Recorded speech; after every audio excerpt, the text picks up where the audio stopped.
What's for dinner? Join me next on Food for Thought.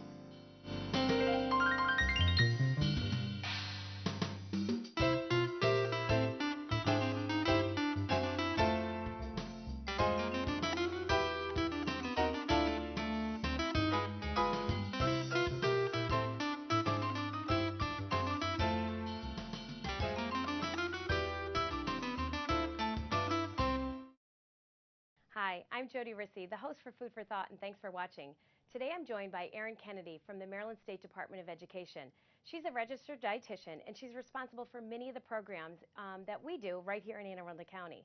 She's going to talk a little bit about the at-risk dinner program and how many students we reach in Anne Arundel County and across the state. Welcome, Erin, to Food for Thought. Thank you for having me.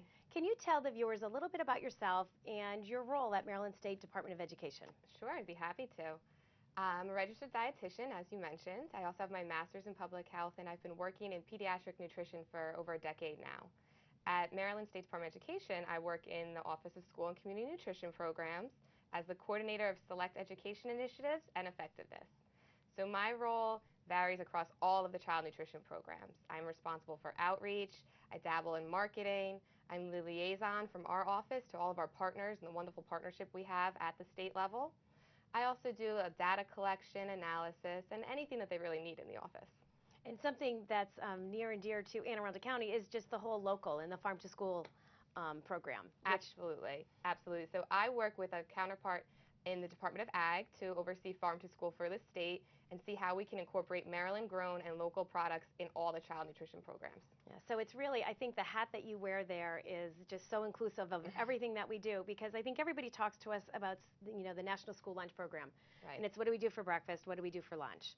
And you touch everything that encompasses that, right? I mean, it's just the whole gamut of everything. So we really look to nourish the whole child and make sure that, yes, breakfast and lunch at school are vitally important to their academic success, but let's make sure that they have the nourishment they need after school, during the summer, maybe holidays, maybe weekends, to make sure that they are fully ready to be prepared to have academic achievement and to succeed in life.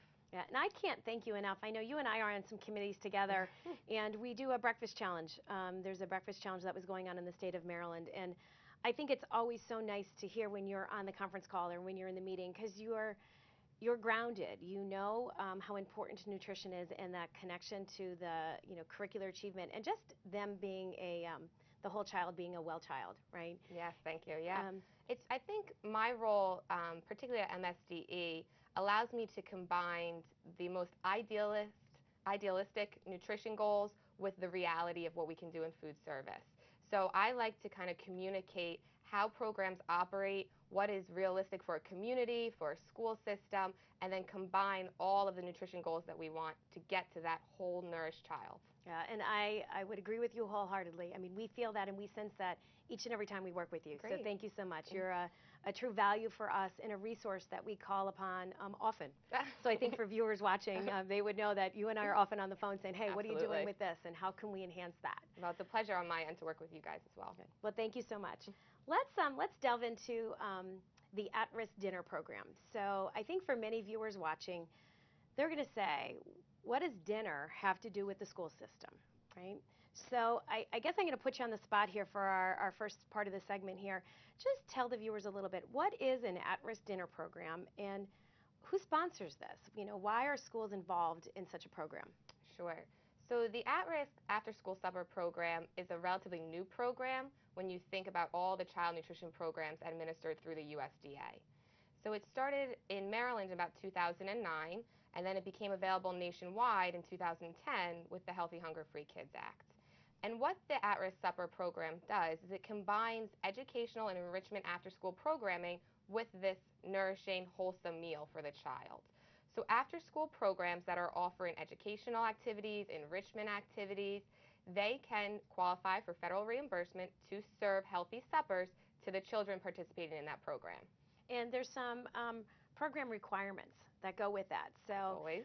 And USDA, I think just for viewers, obviously United States Department of Agriculture, but with those program requirements, and we say at risk, who are we trying to target, or which schools or which parts of the community are targeted? So we're looking for those pockets where there's a high prevalence of low-income population. So in this program, we don't directly identify the student as being low income, but we identify where the program is located. So if the after-school program is in an area where the school population has 50% or more students eligible for free or reduced meals, then they can qualify. So we know we're targeting that, I guess, the most needy population. Mm-hmm. And in often cases, there are students that we also see at breakfast and at lunch. Right. So in the state of Maryland, so in 2009 it started, like you said, and it was, I guess, introduced, right, to Maryland, and then it went national in 2010 with the Healthy Hunger Free Kids Act. In Anne Arundel County, we weren't the first group out there. We were a little hesitant, and I know we'll talk about that in more detail. But you know, how receptive was it as a state? And I think being on the state staff, what do you see happening, and how are numbers changing for us from that 2010 period to today? There's been a lot of growth in Maryland since the program's inception. In 2009, I believe we were one of 13 states in the nation that was allowed to offer this program. And as you said, there was a little bit of hesitation. It was brand new. Schools had been serving after-school snacks to this population, but they hadn't fully transitioned to supper yet. So we had some early adopters in various areas of the state, and then gradually over time, Anne Arundel came on, and all of our LEAs, all of our school systems started participating in the program. In 2009, we were serving about an average of over 3,000 children per day in supper. Last school year, we served over 24,000 students every day. Wow. Huge growth. That's a lot of growth. We should be very proud of our efforts, but there's a lot more we can be doing. There's a lot more growth that we still have Right. there. There's a lot more children who are still eligible for those free and reduced meals that we can be reaching.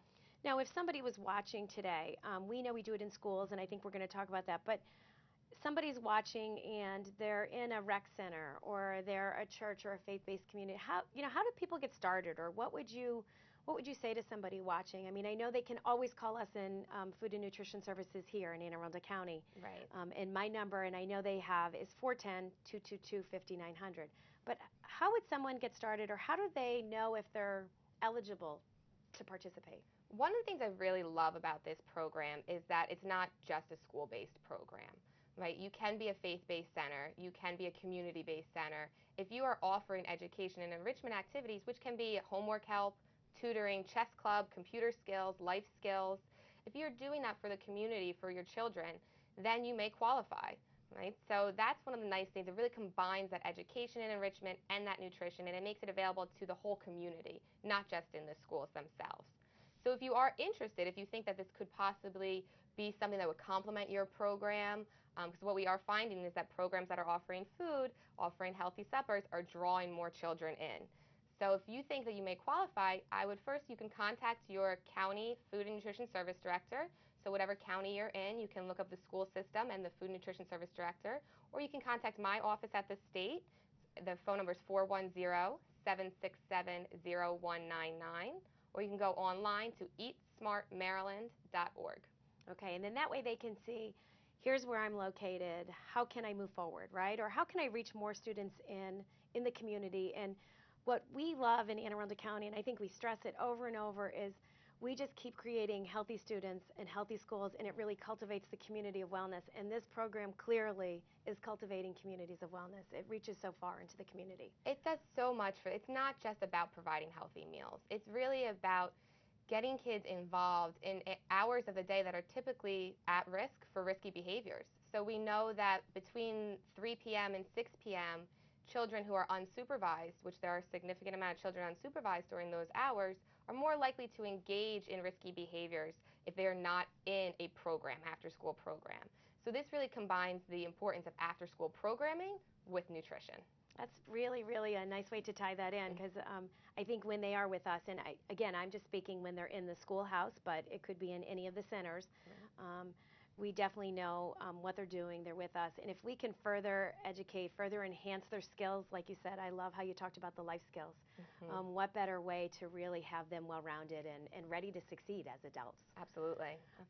How do you see the programs, or what have other LEAs done to encourage and solicit some more volunteers or some community partners? Right. you get to see many of us in action. So are there any, and you don't have to call them out by name, but what are some successful strategies and best practices that you see? Absolutely. I think another great thing about this program is that it's all about partnerships. It really is. From the food and nutrition service world, we're about nutrition, we're about providing healthy meals, we're about food service management, but we have to combine and partner with those after-school programming, the people who are the experts in education, the people who are experts in child development, and that just opens the door for so many more opportunities in the future, not just through this program, but through all health and wellness activities.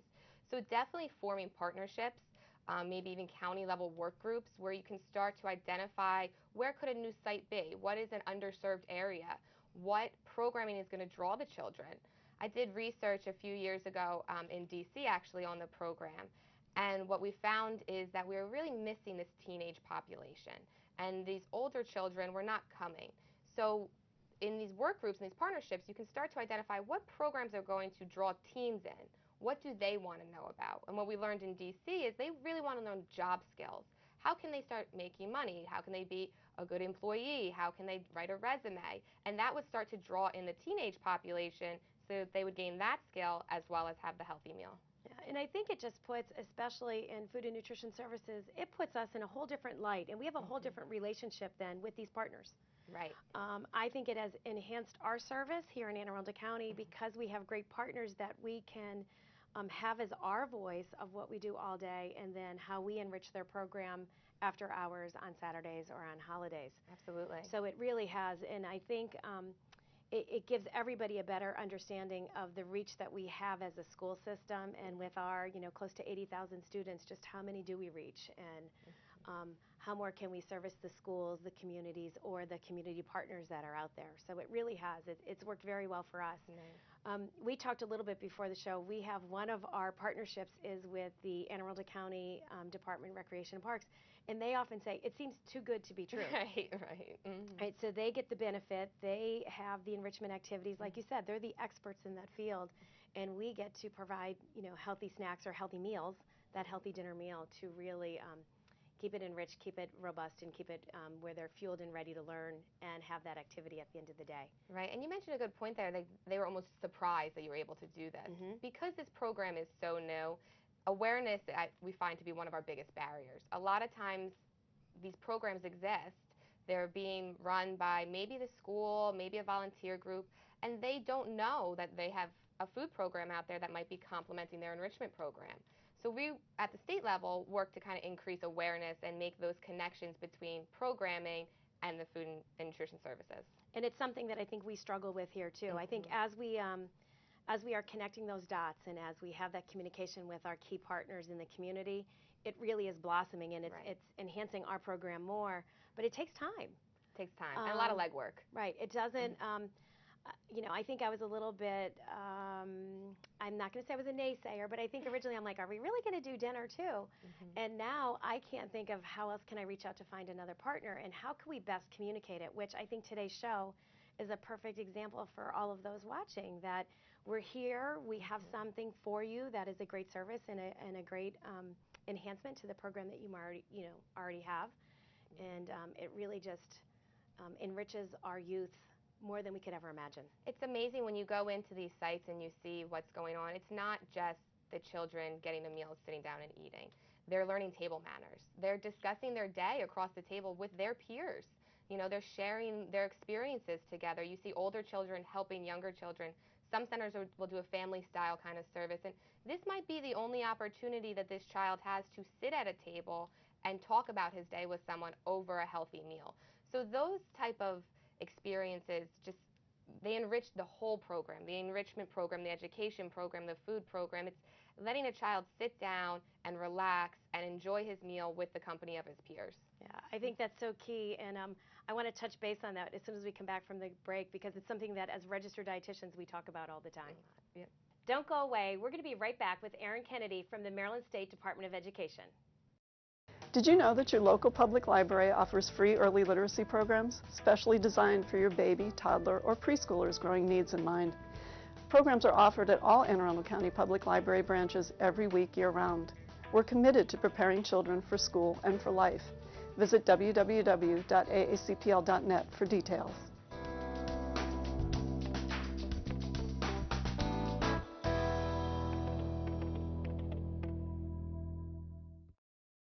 Hi, I'm Jeannie Porter. And the Arundel County Public Schools Department of Transportation is raising the level of awareness for the safety of your children as we transport them to and from school.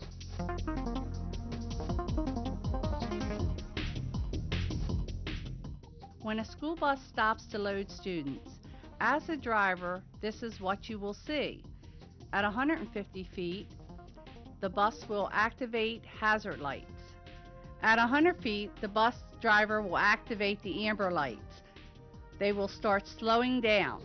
At 10 feet before the bus stops, they will turn on the red bus lights. Their stop sign will come out, and students will begin to load. Once all students are on board safely, the bus driver will turn off red lights and move forward. At this time, it is safe for the motorist to resume movement. Welcome back, and thanks for staying tuned to Food for Thought. Erin Kennedy is joining me today from the Maryland State Department of Education.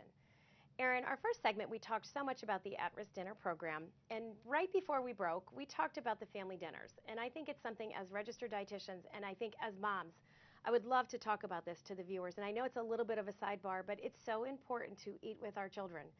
And to have a family dinner. And I think something that I do, and I would really encourage anybody watching, when we come home and we have, and sometimes it's a quick meal because we all have things that we run to, right? There's after school events, there's sporting events, there's dance, there's music, there's so many things that we're involved in. But I think it's so important to sit down and hear what our kids say about their school day. Absolutely.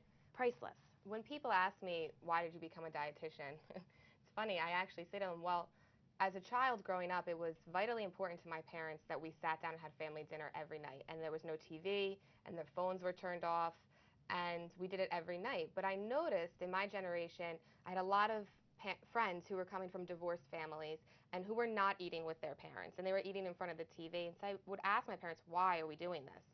And my parents say, because we are, right? But then as I got older, I started realizing how important that was. And that was really my interest in becoming a dietitian, was more of this food anthropology and the customs around eating, not necessarily just the food itself. We know that nutrition is more than just the nutrients you're taking in. We use food to celebrate, we use food to grieve, we use food to show love. So we need to incorporate all of these aspects into these nutrition programs. Yeah, and I think hearing the stories around a dinner table are often priceless. I learn more, I think, sometimes around the dinner table of what really happened that day, or if they're sad, if they're happy, if they feel if they're worried about an upcoming test. A lot of it comes out at dinner, and we're able to talk about it. And I think the most important thing, and we have it part of our Wellness Council is very robust in Anne Arundel County.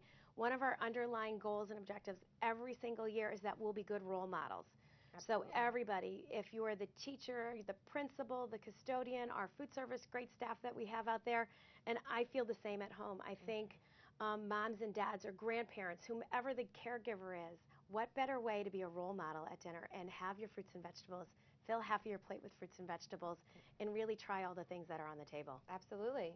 And with this program in particular, we see that when children come down and they eat the supper together, their peers will be the one that encourages them to try the new food, right? Their peers say, well, try this piece of broccoli. It's really good. Whereas if you have an adult coming in and saying, you know, eat that broccoli, it's healthy for you, it's not as meaningful as from when your peer is saying to you, no, I tried it, it's okay. It's okay, it's gonna make you feel good, it's gonna taste good, and if you don't like it, it's okay, we can try a new food tomorrow. Right. And then we could maybe even try the broccoli again another time, which we do a lot of, right? We introduce it once. When we introduced Brussels sprouts, they didn't go that well. They're really starting to go very well in our county. So I just love exactly how you've put it. I mean, we just make such a difference for those students, and how much more we can broaden their horizons around food and the importance of food and that sharing that happens during our dinner program. Absolutely. So it's very key.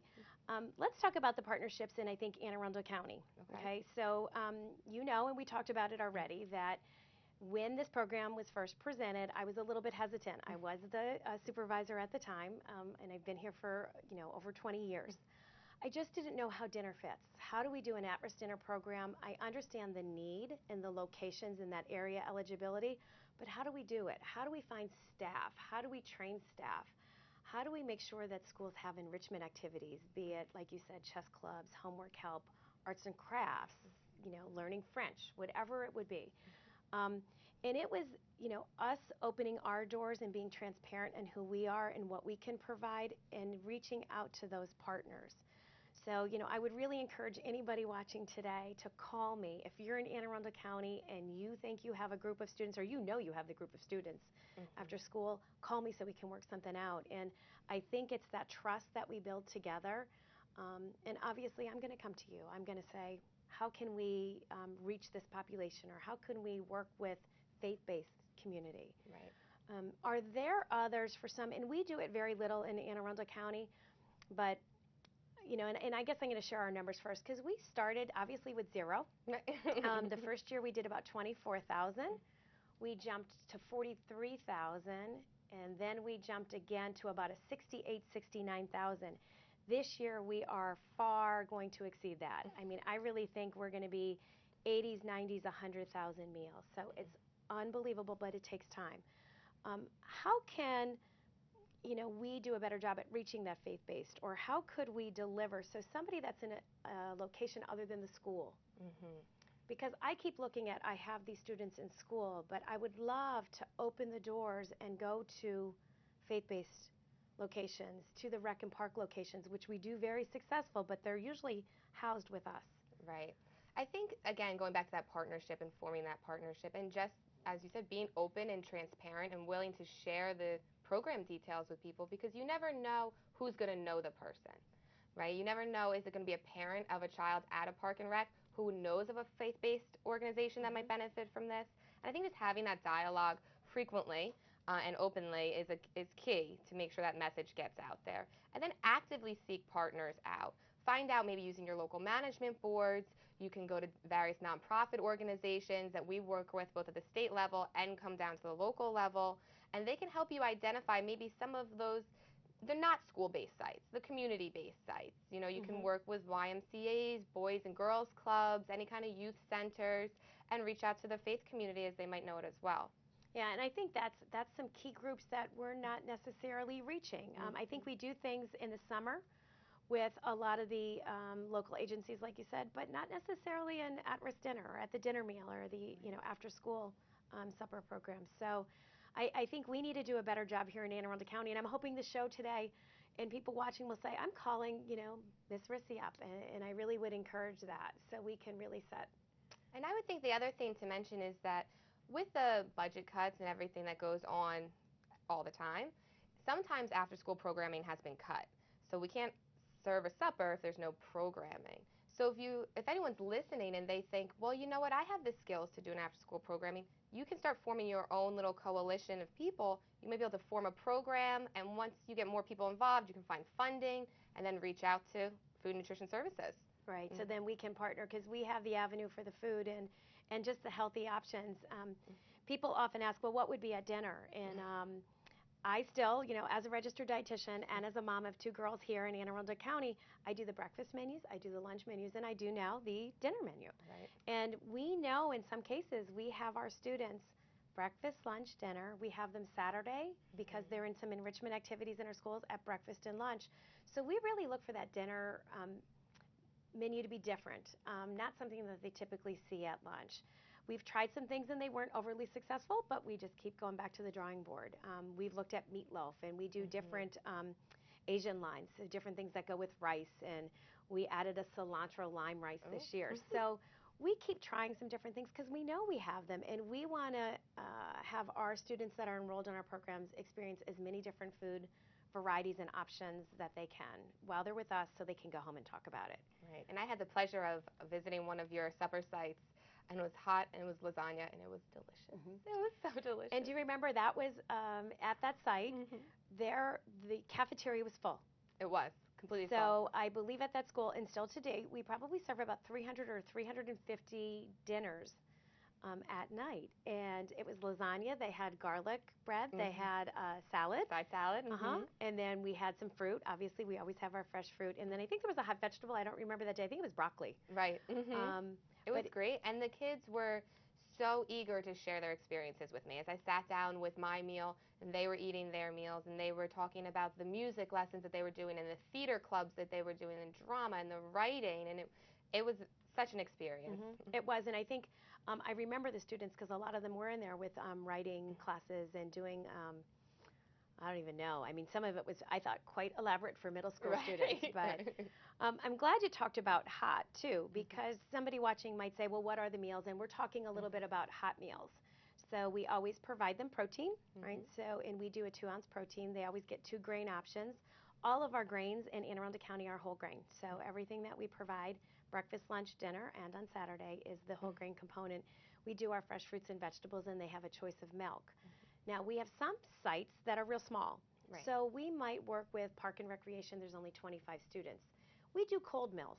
And is that something that you're seeing around the state? So there's not a lot of students, but we know we can reach them with a really healthy, we do a lot of wraps, we do different sandwiches, we do entree salads with protein on it. Do a lot of schools do the cold as well like we do? Absolutely, absolutely. It varies. I think logistically speaking, the cold meals may be easier to manage for smaller sites, but whether you're doing a cold meal or a hot meal, I think the key is really getting that feedback on meal quality. First of all, the kids are going to tell you what they like. They're very vocal about that. So you'll start serving things that they're more likely to eat. And the other aspect is the child feels invested. When you start assessing their interests and their taste, it becomes their program again. And so they realize it's not something that somebody's giving them, it's something that they're part of the process. And that investment is really key for them to be engaged with the program, to eat the healthy meal, and then to share it with their friends and say, hey, you know, come to this program and get more kids involved. And I like the fact that they're going to go home if they're excited about when they're eating it with us. I think they're going to go home and talk about it as well. Absolutely. We sometimes have parents call our office and say, what is this? What is quinoa? What is this? What is raw? You know, they're asking, you know, where do my kids eat this? We said, oh, well, some of our sponsors will serve it at this program or at this program. Right. Now, we only have a few minutes left. So let's talk about, there was a recent press release, and there's a proposed rule that's going to come out for the at-risk dinner program. I think it fits perfectly with, as registered dietitians, how we look at our meal and our meal components and what we offer. You want to talk a little bit about that? Sure. So it's definitely a proposed rule right now. It hasn't gone into effect yet, and the government is seeking feedback for comments at this period. It is going to mirror somewhat like the National School Lunch Standard. So we're increasing the variety of healthy foods that children are exposed to. Right? So we want to make sure that they're not just always eating green vegetables, that they're eating green and orange and red vegetables, right? That they understand the different colors provide different benefits to their health. Right? To make sure that they have whole grains. So yes, it's okay to have the refined grains occasionally, but let's really strive for the whole grains and the low-fat milk. And so we're opening up the variety of food and increasing the nutritional content of the foods. And I love that it corresponds directly with the programs that we already offer. So right now, and I guess like you said, it is proposed, but I support it fully. As a registered dietitian, as the mom, as the supervisor here, I think it aligns perfectly with what we're already doing. So I don't even see it as, if it becomes law, and I don't think it's going to be different than what we do currently. And it's more exposure for the child to that item, so it's going to increase the likelihood that they're going to eat that healthy item at breakfast, at lunch, and then again at supper. Yeah, and then I loved the throw in that we could do our Saturday and then holidays. Right.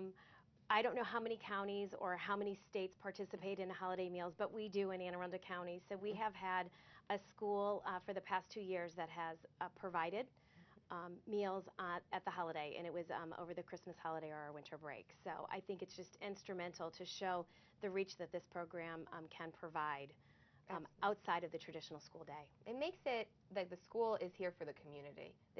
Schools are community wellness centers, really, and they're here to help the community, help the children grow and develop and support the overall good for the entire town. Yeah, I couldn't agree more. I believe we're the hub of all of that. Absolutely. Well, thank you so much, you. Erin, for coming in today. I think your wealth of knowledge is priceless, and I really enjoy working with you and loving having you as a resource here in Anne Arundel County. Thank you. It's my pleasure.